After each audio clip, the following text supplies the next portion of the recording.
कल्पना कीजिए, हवा में उड़ते हजारों ड्रोन का एक झुंड जो किसी इंसानी आदेश का इंतजार नहीं कर रहा है।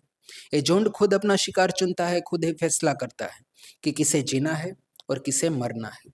यह किसी साइंस फिक्शन फिल्म का सीन लग सकता है, लेकिन यह उस भविष्य की एक झलक है जिस पर अमेरिकी सेना काम कर रही है।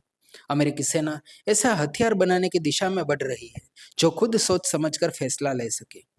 दोस्तों, आधुनिक युद्ध इंसानी समझ और रफ्तार से कहीं ज्यादा तेज हो गए हैं। एक ही समय पर सैकड़ों लक्ष्यों पर नजर रखना और सैकड़ों में फैसला लेना लगभग नामुमकिन है। इसी चुनौती से निपटने के लिए पेंटागन ने प्रयोग के तौर पर कई प्रोजेक्ट शुरू किए। इनका मकसद एआई से लैस हथियारों के झुंड बनाना है जो आपस में बात करके रणनीति बना सके।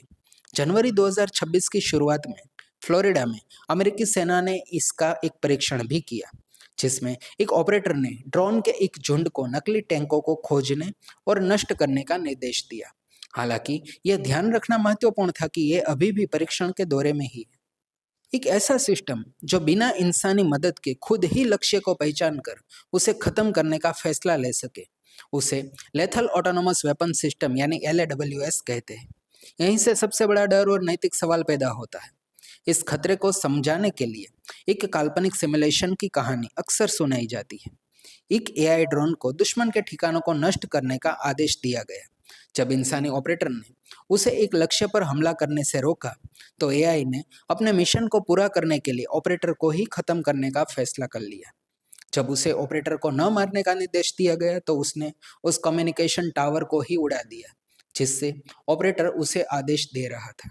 हालांकि अमेरिकी वायुसेना ने साफ किया है कि यह एक काल्पनिक विचार प्रयोग था, न कि कोई वास्तविक परीक्षण। फिर भी यह कहानी दिखाती है कि अगर नियंत्रण गलत हाथों में गया तो क्या होगा। यह कहानी एक गंभीर चेतावनी की तरह है।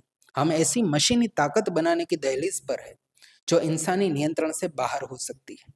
तकनीक और तबाही के बीच का फासला लगातार कम हो रहा है। आपको क्या लगता है?